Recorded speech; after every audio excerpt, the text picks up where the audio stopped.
Yeah, let's see. All right, I'm now live. I'm now live. He's now live. I'm now live, and you're live. That's it. We're I'm live. live with Michael Beach. And here we are We're live. live here. with Michael Beach. Yeah. I got some questions coming in. Exactly. See? It All right. happens immediately. What kind of questions we got going on? Now, you're going to have, because you have so many more followers. No, there you go. Well, it's not a competition now. The problem is... are they asking questions yet? Yeah. Oh, they're just joining. Just joining. All right. It says people joining. All right. We're doing a brand new interview show Yeah. with my dear buddy Michael Beach. That's right. That's right. Here we are. We're not adept at this. I'm not an interviewer. But let me just say why. Just because... Here's my with cat. Robert, well, RP, I'm just going to call him RP. The whole purpose of this, bro, is just to give some insight to the people that follow us, just to give them some insight onto what like an actor's life is. And because I talk to so many different actors who are, at different stages in their career, but pretty much most of them have some... have some history behind them. Like for you, for instance, how long have you been acting professionally? Professionally, I started in 1984. I came out here from Cleveland, Ohio, and had the good fortune of getting to meet some people at the right time. I didn't really know anybody when I came out here. I kind of was living in my car and trying to figure out how do I get started in this business. And I fortunately a lady, a gal, I went to finally rent an apartment, and she recommended me to this restaurant where I met these people there, and they were producing a play. And I got involved. I was asked to audition for the play. I got the play, and then another buddy that was working at the restaurant was working for Roger Corman in the King of the Bee movies, and he was saying they were trying to cast this part for a biker extra kind of thing movie they were doing down there, and I ended up going down there and getting that part, and the rest is history. And the rest is history. Look at it now. It sounds pretty easy. that's the key, but, right? But it's not. It's the overcoming of the fear of actually coming out here and actually trying to get started. That's it. And you were a biker then already. Yeah, I had a motorcycle when I was in Cleveland, and I don't think I'm the biker I am today, but I was a biker, and I certainly looked the part of a biker when I got out here. Not anymore. Yeah, you totally don't look like I a had biker. long hair and a sinister look, and I ended up doing that movie, and it led to another one. But, there's a lot I'm leaving out to that story. Of course, there's a whole lot of stuff that's happening. But there's a lot. For instance, everybody thinks that what we do is maybe not everybody. I'll get to your questions in a little bit. Let's start.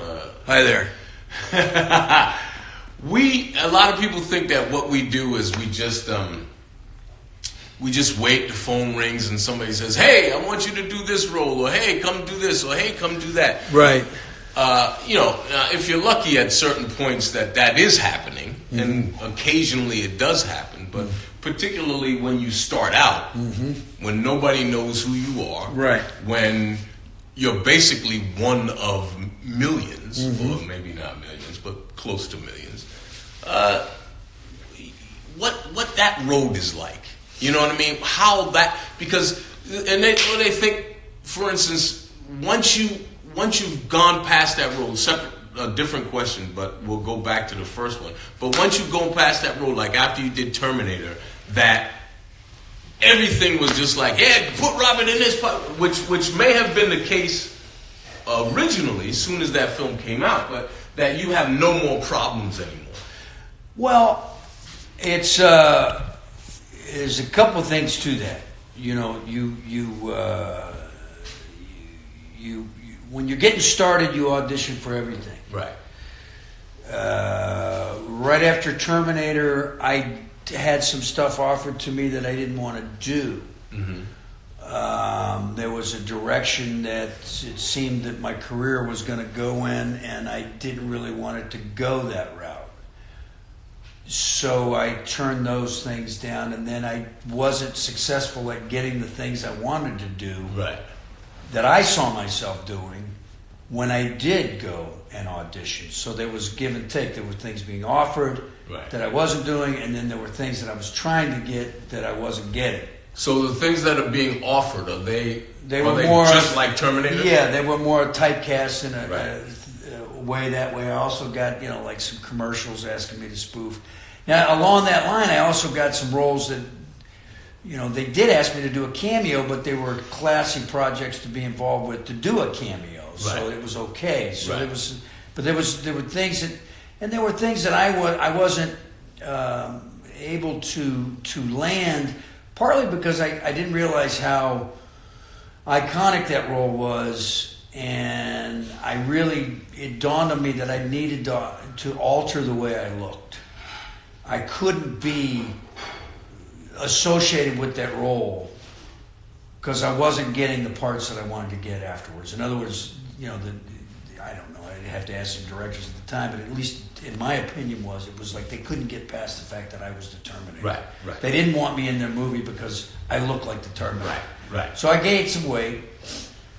I grew my hair long and disguised myself. I just transformed the way I looked. And I ended up getting a film called The Cool Surface. That was offered to me by Cassie Elwes, but then I auditioned for Fire in the Sky and I got that role. Right. And what were and Rob Lieberman, the director of Fire in the Sky, didn't realize I was the same guy from Terminator. Oh, really? 2. Yeah. So how long after the Terminator? It was about a year and a half. Year and a half. It was a year and a half. I mean, there was a couple times where it was like, geez, I don't know,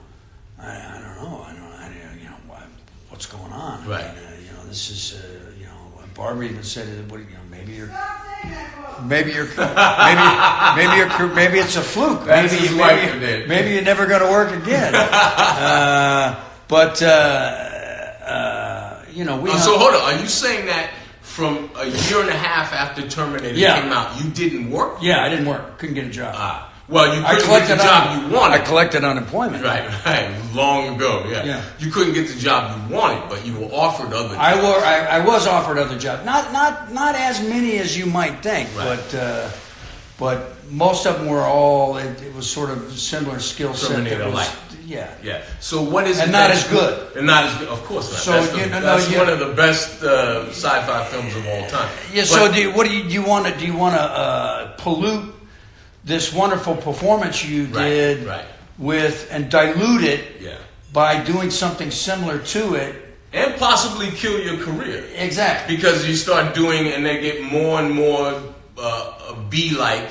Yeah. And then it's like, oh, that guy that used to be, he's completely down the shitter. So what type of roles then was it that you were looking for that was so different from the Terminator? Well, I was trying to do anything and everything that was character-oriented or leading man-ish, or I wanted an opportunity to try to do different things, and there was limitations of my talent. There was also limitations of the projects I was getting involved with. I didn't really, the business is such where you you break in the way you break in, and then the next thing you know, it's kind of wherever they kick you. What's going to be the next thing you're going to do, and it's up to you to try to find parts that are appealing to you. But I wanted to do anything and everything. I didn't have any limitation. I didn't realize that being a heavy in a big film meant that you were possibly going to be a heavy from then on out. Yeah. I wanted an opportunity to do some other things. And I got that, through low-budget films. I got to be a leading man. I got to be the romantic lead. I got to do that. I also got to be the heavies. But they weren't studio pictures. Right. So in studio pictures, you're coming in, you're trying to find the best supporting role you can get for whoever that lead is. Right. Or you're going to be the villain. But that's actually kind of a good place to be, too, because if you can be a lead and also be a villain, you got more job opportunities, Right. So that was kind of cool. But to this day, I'm lucky now that most everything I do get is offered. Right. The last thing I auditioned for that I can honestly say that I went in and read for was Gangster Squad. And Ruben Fleischer was the director.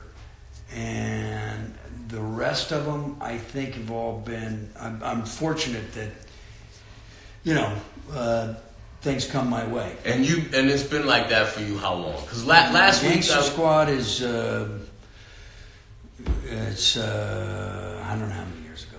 Right, okay. But like 5, 10, what? I was trying to think of what was the actual last thing I took a meeting on and went in and auditioned. And that's the first one that came up. So that's like, I don't know how many years ago. And even before that one, most of the projects I were getting were offered to me. And I can't remember when that actually kind of changed. Right. It might have had something to do with when I did The Sopranos. The Sopranos was the role that my acting coach kind of really encouraged me to do it.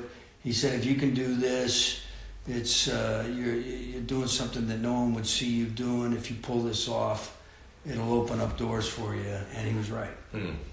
So let me ask you this, because before when I said that, when I was like, oh, I'm gonna be talking to you, a friend of ours that I don't think we knew was a friend of ours. Titus Welliver.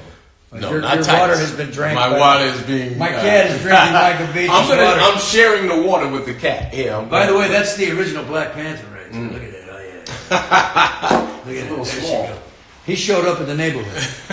So not Titus. No. Xander Berkeley. No. We know all the same guys. We know a lot of the same guys. Director Jay Russell.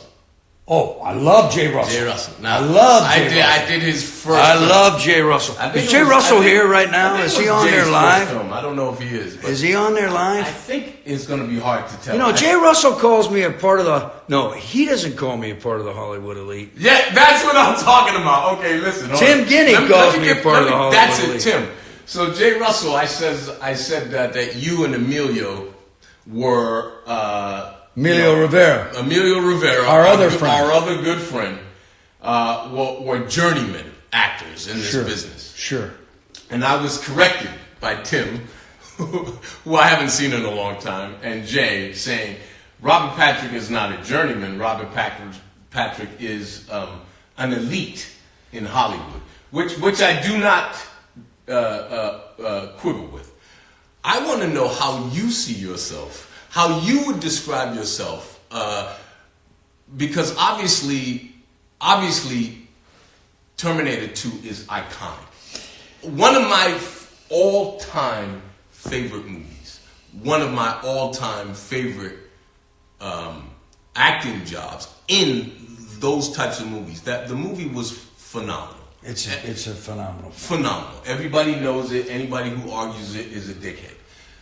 So that being said, how does Robert Patrick see himself in terms of the Hollywood game? I grapple with how I see myself in the Hollywood game.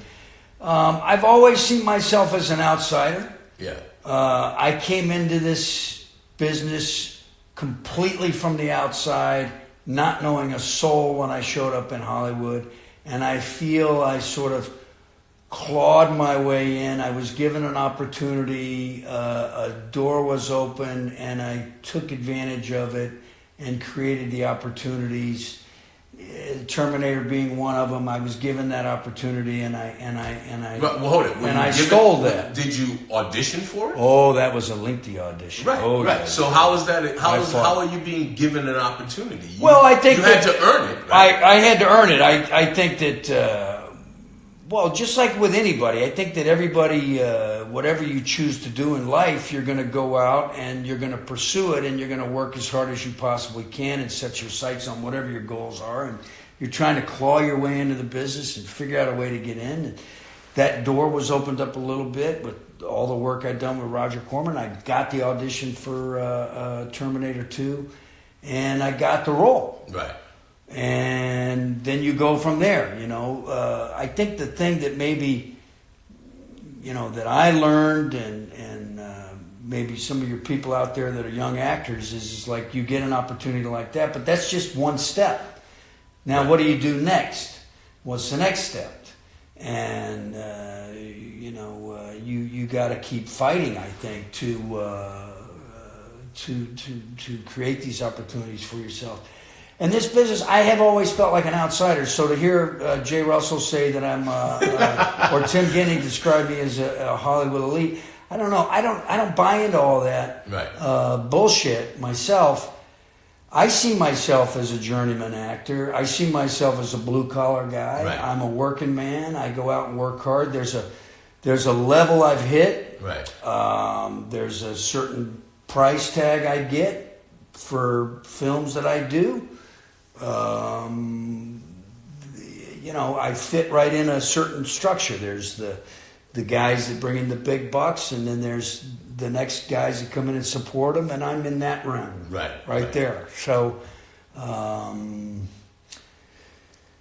in the, whatever. We're working guys. We work our asses off. We go from gig to gig. That's my opinion about a journeyman. Yeah. Is that I think a journeyman is a good. I think it's a good. A good moniker to have. Yeah. And just to Jay and Tim are friends. That, lousy camera work. They're part of it is kind of joking, but I do understand what they say when they say that you are. And I joke back to Jay, and I said you were an elite journeyman. I think that's. I'll buy that. That's pretty accurate. I think people say like, you're a character actor. Yeah, of course I'm a character actor. I'm an actor. But I mean, what is a character actor? I mean, what does that mean? It's hard to say. Like Leo DiCaprio. Is he a character actor? Or no. But he's still an actor, and he plays different characters. Totally different characters. Yeah. But you got it. The way it works, though, too. I mean, who's kidding who? There's the movie stars, right? And I would say that I am known as a guy that comes in and immerses himself in his characters, and I don't think that you see the same guy in every role I do. Right. So therefore, I would not say that I'm of that ilk. Right.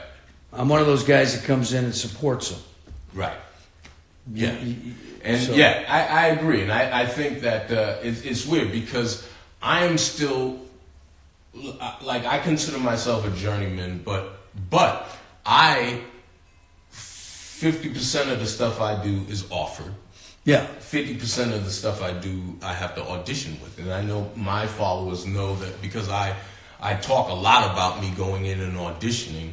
I follow you on Instagram. Yeah, he follows me. See, RP follows me. So. I follow you on Instagram, and I see you going out there. But you're, right now at the stage where I'm at. I'm fortunate. I've got a steady gig. Right. And then I'm also fortunate. I've got some good publicists that keep my name out there. That keep me getting hired and hired and hired. And I think that's a big part of it. Right. Of course. But it's also. But you are. I mean, you are at the stage. For instance, I love being with my family, walking through the malls or, whatever, living my life. I get stopped every day to say hello or take a picture, whatever, but it's not obtrusive, and I love meeting people and everything. But it would be different. I'd have to say that it's different for you. I don't think obviously you're not a Leo or somebody like that, but I would have to say that you have to, it has to be more obtrusive for you than it is for somebody. Should I help him out with this question? I just did it. He's fucking with me. I just did it. I'm done. Do you understand what I'm saying? Is it? It's. I know you love people. It depends. Too. It depends on how to be honest with you, I am very recognizable for one specific role. Okay. Right. Okay. So if I happen to look like that one specific role, I'm very recognizable. If I'm busy doing some other character where I've got long hair and a beard and I've gained some weight or whatever, I've just altered the way I look. Rampage. Yeah. Which I want to talk about. It's a little harder for people to recognize me. Right. But if I happen to look close to that one very, very recognizable role, I'm a recognizable guy. Yeah. That's how I look at it. Hey, we're here to hear his insight about his life, so I guess we have to accept that. I don't know how I'm coming off in this interview. I hope I'm not Fantastic. coming How off. is he coming off? I hope I'm not like an egomaniac here or something Dude, like are you that. kidding me? It's Mike impossible. Beach. I got Mike Beach in my house, Impossible. people. Yeah. I haven't just looked got at a one of tour, these which is questions why we yet. were I don't know what anybody's saying. I see a lot of likes Let's going see. on. I'm Let's live. see, I think we only got 67 people. What is that? What is that little counter up there? Yeah, Is that the number of people joining? What is that? That tells you how many people you got. What have I there. got? Like 69 people? 69 That's people. a good You got number. way more than me. I got 12. All right. So, Well, I look really pink on this. but thing. what I'm going to do is I'm going to post it and save it so people can watch it later. All right, I'll post it and save it What's too. up, Mike? Everyone, the 100. Okay, all my people. Miss you guys, multicultural entertainment. You know who that is, don't you? Multicultural entertainment. Yeah. Who was that? You know who that is. I can't tell you. Oh, okay. You tell me later. Big secret. You tell me later. Amber Dawn Glover. Patrick! Fire!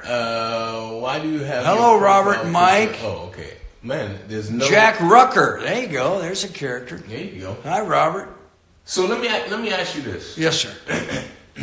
Hey, Mike. Hey, everybody. Let me ask you this. When There's Mike's camera. there's my camera, there's his camera. Yeah. There you go. Before Terminator. Sure. What year was Terminator? 1990. 90. 1989, I auditioned.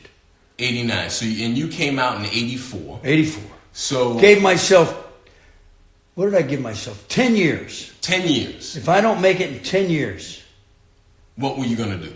I have no. It's a Sunday, so I'm not going to say Right. it. But I had no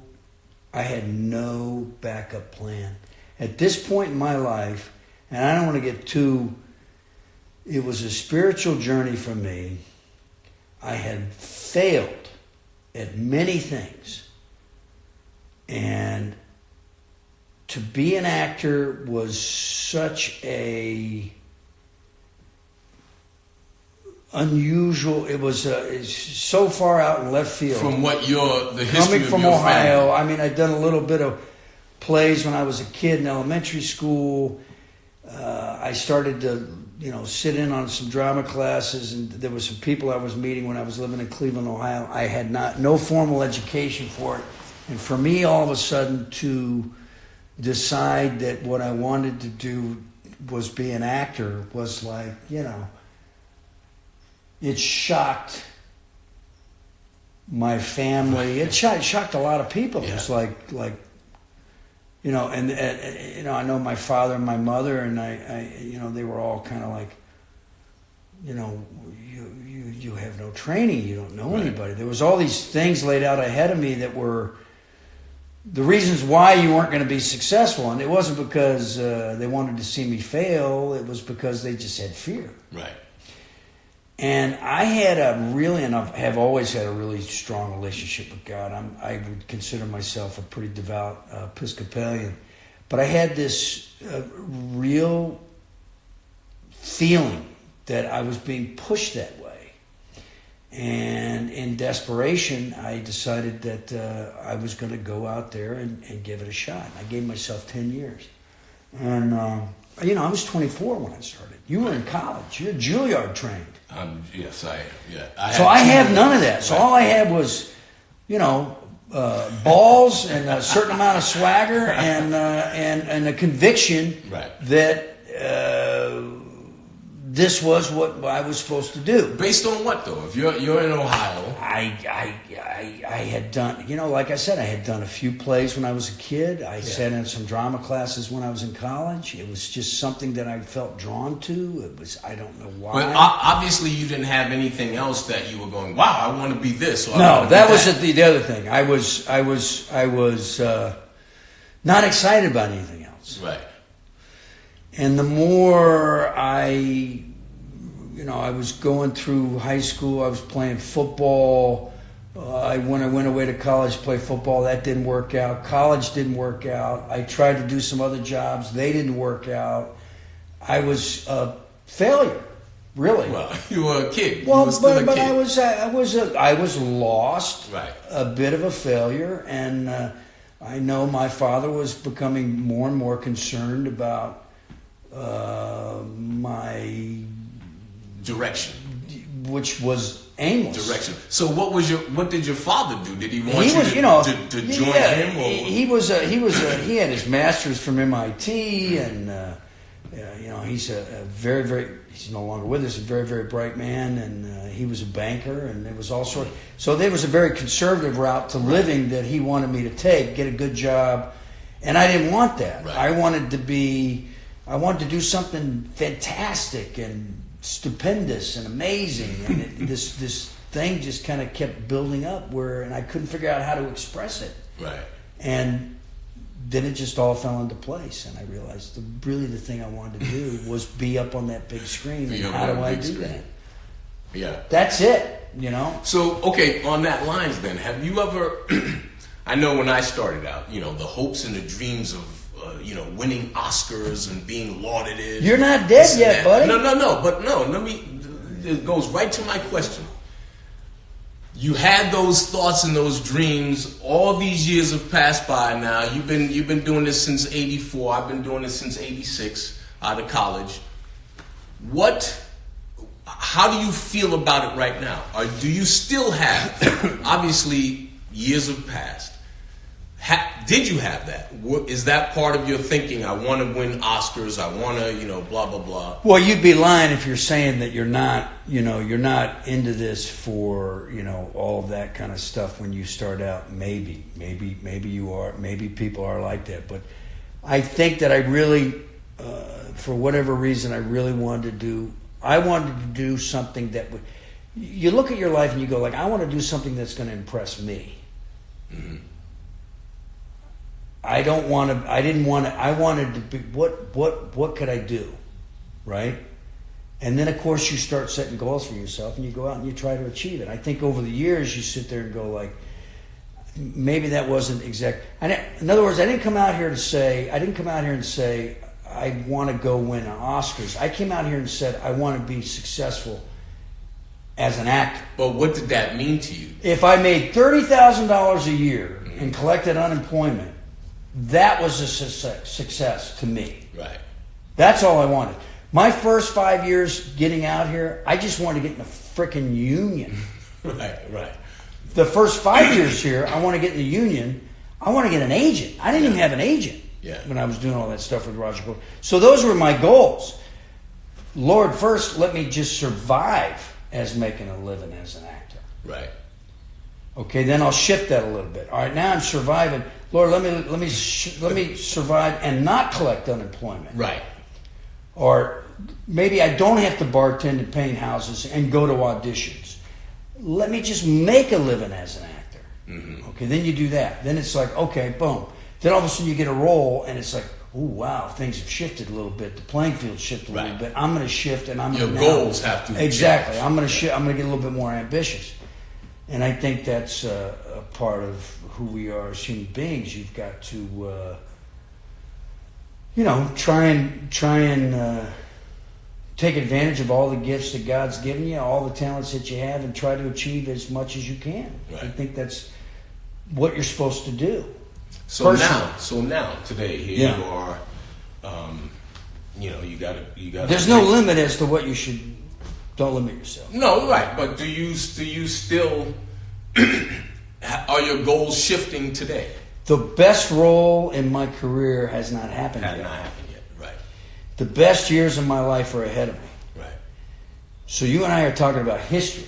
Yeah. Right? And that's up to this point. That's all history. But the best years are ahead of me. And that's what I keep myself focused on. So is your Oscar still coming? I have no idea. That's not for me to determine. No, that's not for you to determine, but we're talking about your hopes, about your desires. I want to find, there's a great role out there for me, and I am going to seek and seek and seek and find it. And if something like that happens, that'd be fantastic. Right. All the glory goes to God anyway, so it doesn't really matter. But I am going to try to work my ass off and do the best that I can.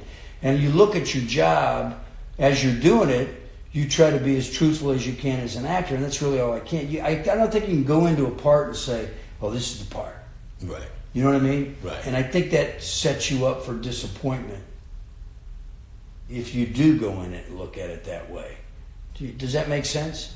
Yeah, it sets you. Yeah, except you do have to have expectations. But if you're chasing after that, like I'm trying to find the part that's going to get me this, I think that's a frustrating thing too. I think that you've just got to try to, with all the things we're talking about, you got to try to find the best role that you can do at that time, and do it. Right. And then you and I know how we go about looking for work.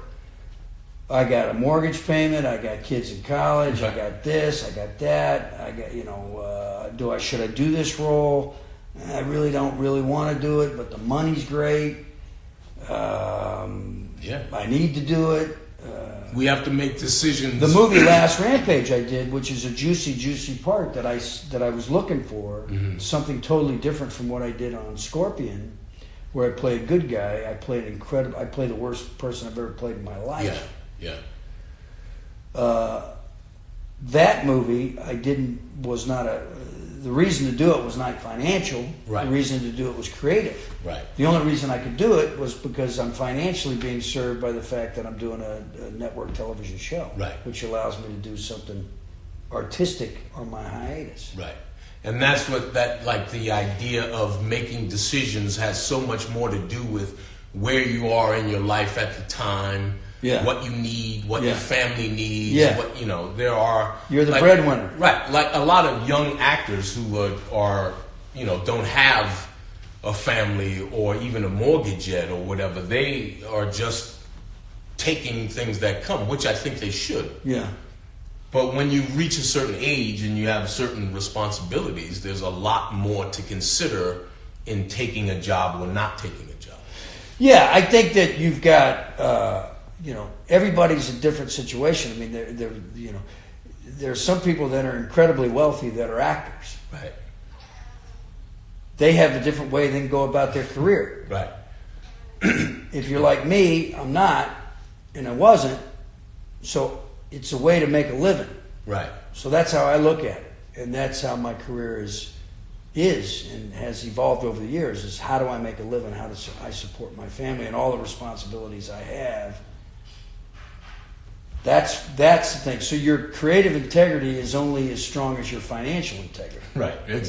Yeah, because you have to make decisions based on those things. So the 144 different characters that I've portrayed over the years, if I was independently wealthy and only did one movie every 3 or 4 years, I might have made some different choices. Right. Yes. That's not who I am. Right. That's not what I am. So therefore, I'm a guy that has to what's next, and try to make the most out of what's next. So actor, artist, where do you? There's so many people that call themselves. You look at you go on IMDb. Everybody's an actor or an artist. They feel. Do you? Is there a difference for you in calling yourself an actor or an artist, or is it? Are they both the same thing? You know what I mean? Because, I ask that because you're saying, what you're saying to me right now, which is the life I live. Yeah. And that's why we're very similar. Like, I provide for my family, right. You provide for your family. You have your responsibilities. And what I love about you is you live up to your responsibilities. You know what I mean? And that's, I think, we make decisions based on what am I responsible for? What have I got to take care of? Who am I responsible to? It's not just about us. Right. So at times you can be the artist. Right. At other times you have to be... Well, that's the fun, I think, of what we do. Because you and I have to make a living. Right. And we have to try to satisfy ourselves creatively. Why we started doing this. Right. Yeah. And sometimes we have a gut check and sometimes we have a soul check where we go like... That's right. Man... This is a real test. Yeah. I got to give this project my full attention and do the best job I can, and I'm standing here and I'm watching it all fall apart around me. Now I can fixate on that, or I can just stay focused on my job, what I'm supposed to do, and that's all I can do. And I can sit there and go through my resume and go like, I did the best I could. I'm not responsible for how the movie turned out. I don't owe anybody an explanation for why I did it, other than I support my family and I have to take care of my family. You know what I mean? That's right. Yeah. So, and that's key. I mean, that's why like different. The one thing I like about talking to different actors is that there are different I responsibilities. can't wait to hear what Emilio's got to say. Yeah. Well, he wants to. I hope he's going to watch this and he's going to be like, maybe I don't want to do it. No, he's going to want to do this. Maybe I don't want to do it. You know? He's going to want to do it. We haven't answered one question. I'm a very verbose talker. No, I love it though. But all my questions are from other. Anybody got a question? Ask me something right now. From other shows. What other show? The momentum going. Oh, okay. What is your advice for keeping the momentum going once you get that big break? Well, I think I already touched on that. It took me a while. I had some opportunities that presented themselves I didn't want to do. I also tried to get some things that I couldn't get. I had to finally figure out that I had to physically transform myself to get people to see past that character. And also, I had some shortcomings of my own personality where I abused alcohol for many years. And I also, I'm ashamed to admit, I'm not ashamed to admit, but I am ashamed to admit. But I don't want to turn this into something that it's not. And it's not really something I really want to discuss right now. But there was some things that I did that I shouldn't have been doing, and I don't live that lifestyle now. And I've been sober for 22 years. And I mean, that was part of the reason why I feel that I lost a little momentum. To be honest with you. I kind of got in my own way with that, if that makes sense. No, to people. It totally does. Acting is a weird profession I because was getting ready to say it's such a crazy profession. It's a crazy profession, and these opportunities come to you, and you can find yourself playing golf every day and kind of getting up and not really going about a day in a scheduled lifestyle, and there's an undisciplined part of it that if you don't have the discipline, you are going to screw up. Yeah, you're going to screw up. And it was a pretty heady time. No one prepared me for what it's like to be a total unknown and become a recognizable person all around the world, and you're like, oh my God! And I didn't have anybody preparing me for it. It was just me and my wife. Right. It's something you can't really prepare for. It's a terrifying thing. Yeah. And when you're already a little insecure, and you exacerbate that by abusing, things, alcohol and things that it can make it very, very, very, very, very difficult. The answer to the momentum thing, that's my answer. Figure it out. It's in there somewhere. Figure it out. It's in there somewhere. You can. I did this show called The 100. Hello, 100 people. And Hello, 100. I'm so much about The 100. Do you enjoy playing Club Penguin? I've never played Club Penguin. I'm not a golfer, so I have no. What is Club Penguin? I don't know. I assume that's. Would either of you change anything about your life? That's a great question, actually. Nah, I think my life. Your journey's your journey. Yeah, I'm still living it. So right. Are there things that? Yes, admittedly, there are things that I did that I wish I hadn't have done. I don't know. But it kind of made me who I am. It is. It's a weird question. It's like no, because right now I'm extremely happy. But you know what though? You're incredibly fit too. I'm a little fit. I'm a little jealous. I'm a little jealous, Al. I haven't been. For those of you out there keeping score, I haven't been to a gym in 365 days. I was in the same boat, and I decided to change that and get back. I got no time. That's my no excuse. Time. He's got no time. That was my excuse too. No time. I was too old. I might as well. I'm 10 years older than Michael. I was saying to myself, I might as well embrace the fact that people my age look the way I looked. So I said, hey, you know what? This is going to be good because I always have a problem playing my age, actually. Playing captain. Or you were great in Patriot. Oh, thank you. Patriots Day. Yeah, that's one. Patriots Day. What did I left off the day? Yeah. Peter Berg. Peter Berg. Fantastic guy. Yeah. What did you do with him? You worked Peter Berg and I did Fire in the Sky. Oh, man. And we did Copland. Oh, yeah. That's right. Of course. Yeah. And that Copland was where I think he wanted to become a director. I think he was asking Jim Mangold about, how did you do this? And Jim kind of described how he got Copland set up, and Peter went off on his way. He's got his own. He is a fantastic director, and he's a fantastic actor. I worked with him. Incredible talent. I worked with him as an actor in '86 or '7. Right. And had a few scenes with him. He didn't remember. And I said to him, way after we finished the film, I brought it up. I didn't say anything prior to. I hate, going on a set and trying to buddy up with the big producer or the big director. It's just totally not my style. Yeah. It's like I go in, I do my work. Yeah. I bust my ass. Yeah, they respect you for that too. I bust my ass. That's what I do, and I do my work instead of going so what movie did you see lately? Or I don't do any of that. Yeah, I don't either. You and I probably work the same way. Yeah, I do what's expected. I show up, do my thing. That's it. Do my lines. Be on time. Be on time. What's your advice for young actors? Well, that's it. I mean, bust your ass. Preparation. If you're not early, you're late.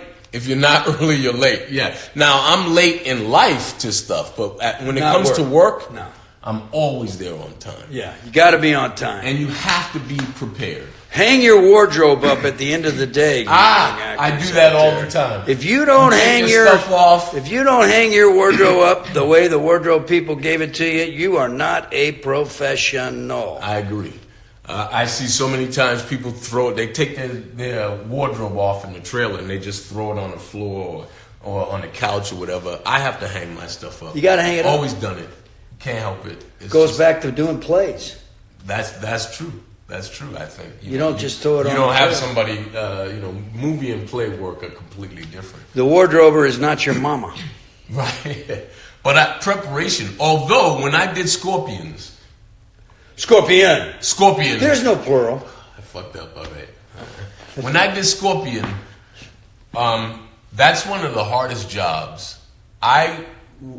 I'm prepared, but I got to tell you, on that set, the words are so. First of all, I have no idea what I'm saying. You're lucky. Yeah, I'm not a genius. You're not a genius on that show, yeah. And I didn't play a genius, but I played an expert at what they were trying to solve.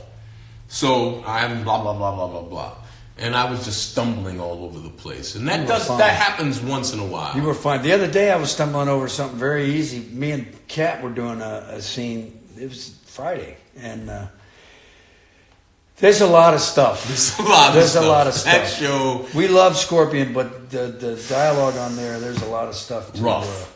Very rough. It's hard to memorize. Very rough. But especially if you're a genius. Yeah. And even more reason in terms of advice to young actors is that you have to be prepared. You have to be prepared. You do not want to be the guy who is not prepared, who shows up on a set and there's 100 people standing there looking at you and you can't do it. Blah, blah, blah, blah, blah. Yeah, because they want to go home. Yeah. They do this every day. They want to get the day done, hopefully not go over, and go home. Because they got to get up in the morning and do it again and again and again and again. And if you're the guy or the girl that is delaying things again and again and again, you will get some looks.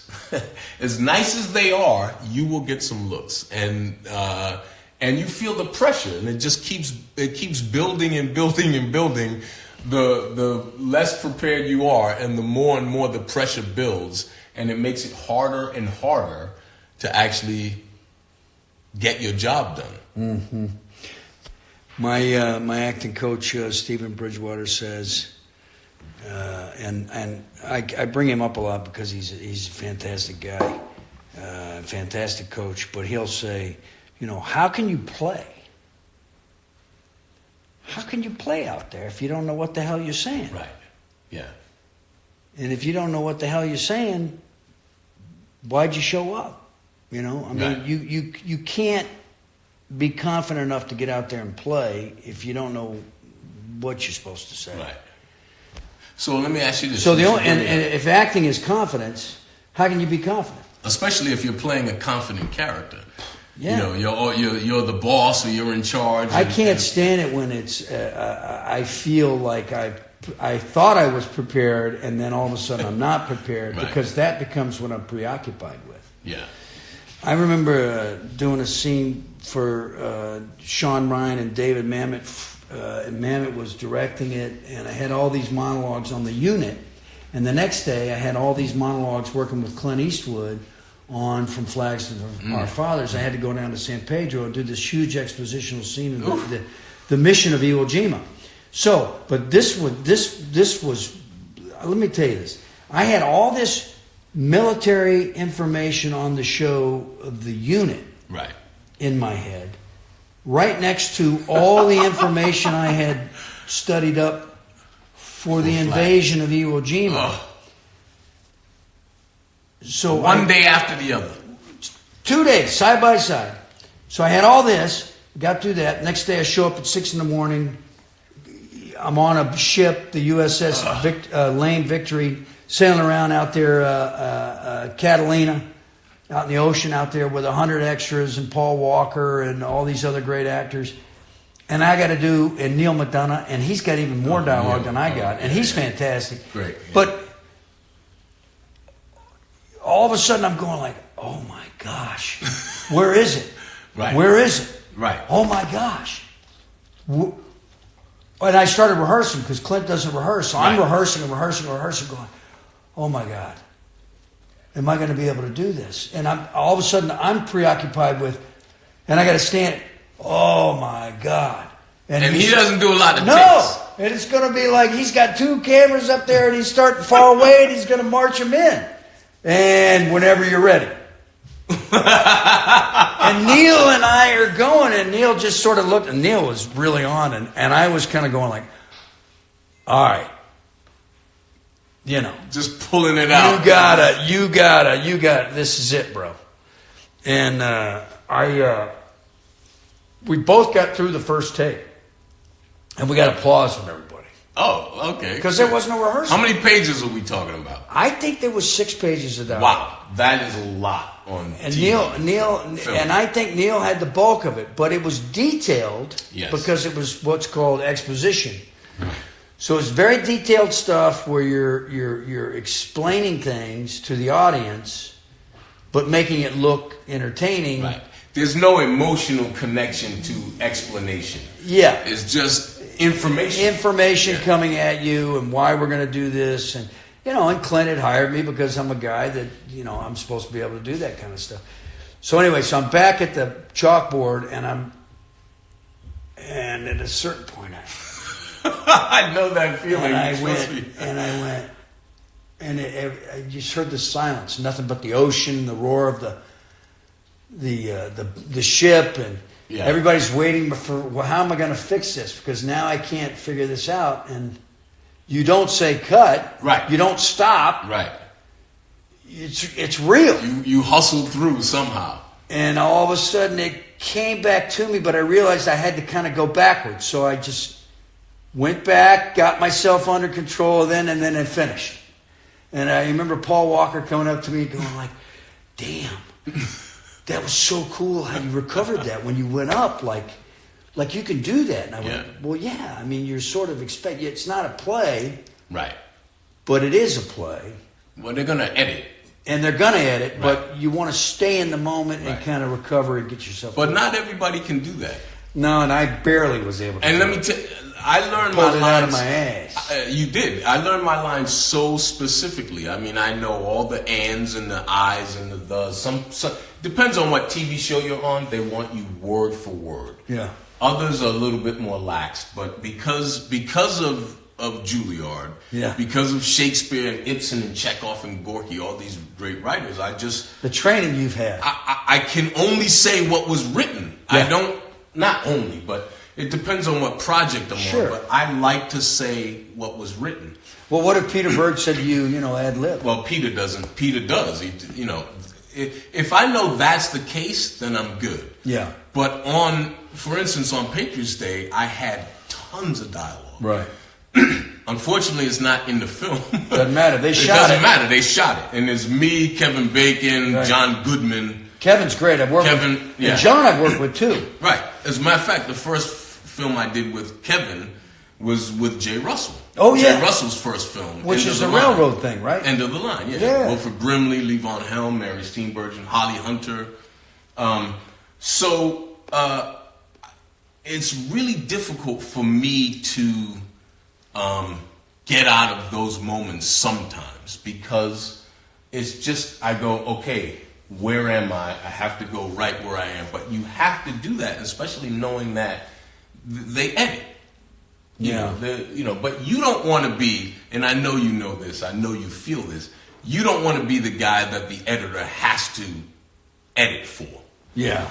You know what I mean? It's like, don't worry about it, they can edit, but you want to be editor proof. You want Yeah. the audience the editor to go in and say, hey, I can cut wherever I want with Robert because he's Yeah. doing his thing. He's always on, blah, blah, blah.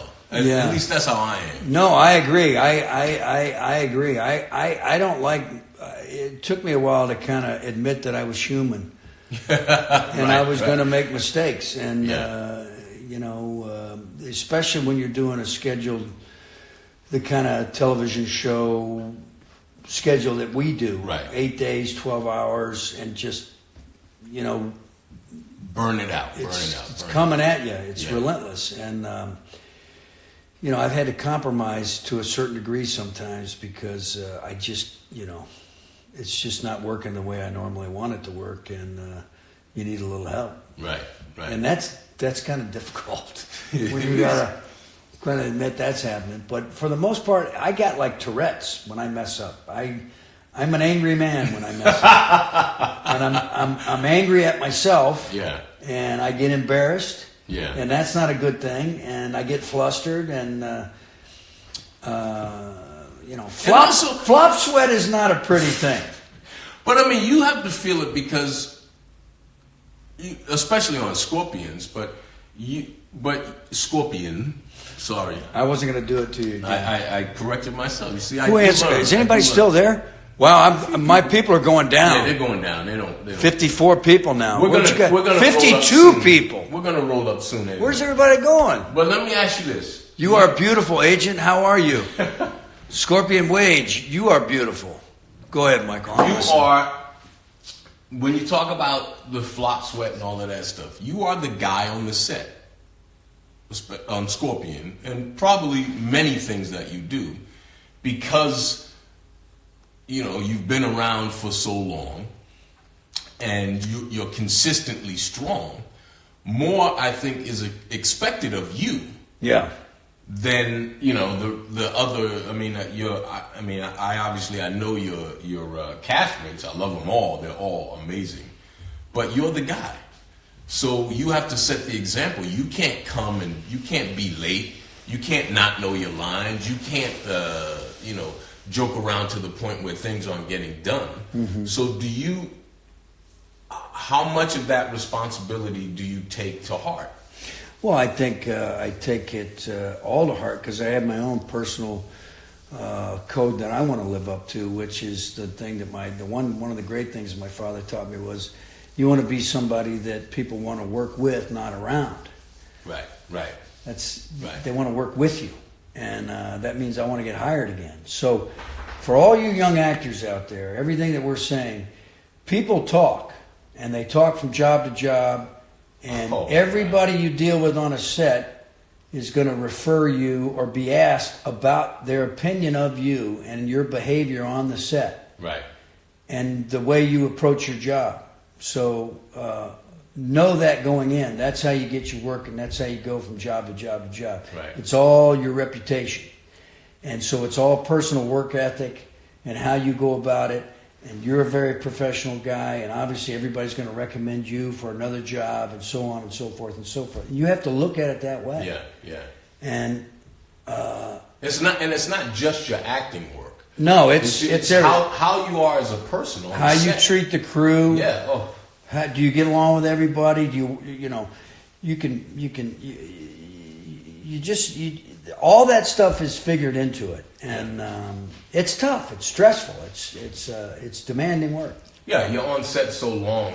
If you're more of a problem than you are part of the solution, then if there's a whole bag of problems that come with you, yeah. When somebody's going to go, they're going to go to hire another guy, right. No matter how talented you are. Eventually. Yeah. Okay, man.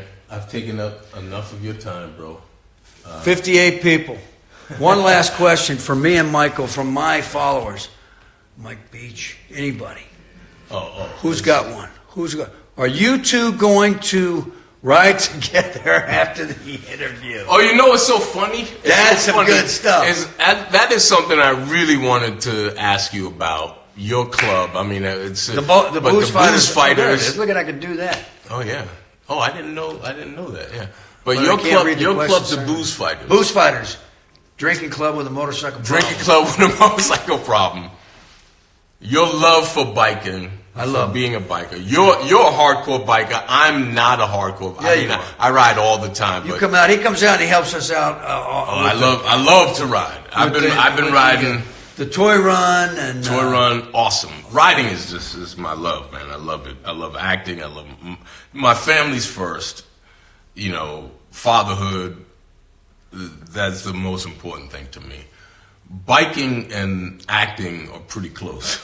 It's just that I can't make money as a biker. So I can. If I could, it would be a whole. Well, what we do with the Booze Fighters is a nonprofit. So right. My chapter, we raise money for veterans, do things for children in need and things like that. And that's what I love about it. I have a passion about motorcycles. I met a booze fighter when I was riding across country about 11, 12 years ago. I had read a book about the Booze Fighters, one of the original motorcycle clubs, one of the original motorcycle clubs. One of the original motorcycle clubs. And they had been founded in 1946.